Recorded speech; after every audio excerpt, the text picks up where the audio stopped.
Well, I think everyone kind of knows that leading by example, setting a good example is important, but it's kind of a really vague statement. And there are a number of experiences that I had in my Air Force career that pointed me to that. But then the one that's most important to me is in my very last assignment when I was an instructor in the Air War College distance learning program. I had a really good mentor who was a colonel there at the time, PhD, really smart guy, used to be a B-2 pilot, had been all over the world as well, doing things he couldn't talk about. But one of the things he always said, and it came down to when we were making decisions about how to proceed forward, and it falls in the vein of how you do things is important as what you do or the outcomes you get. And what he always said, what Colonel Redmond always said was, core values can't just be a poster you put up on the wall. You can't just say these are our values and then ignore them when it comes into your decision making process.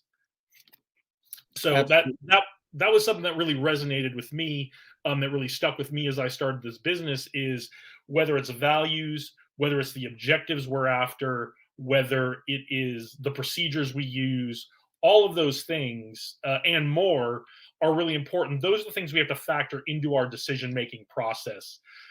as leaders, and whether we are, again, an employee who's acting on our own and deciding what to do for ourselves, or a leader who's trying to get people all moving in the same direction.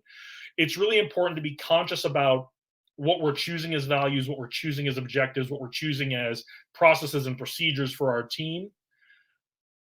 and also communicating those really clearly. And coming down to the example part,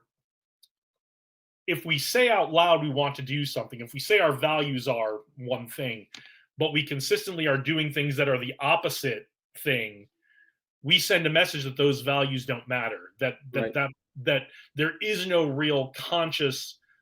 thinking on the leadership's part, on the upper level management's part, about how we do things, what we do, etc. So that in kind of one sentence, core values can't just be a poster we put up on the wall, kind of encapsulates a lot of experiences I saw where we had leaders who said, this is important to us, but through my other words and actions, I show that it's really not that important to me as a leader. Yeah, yeah, for sure. That's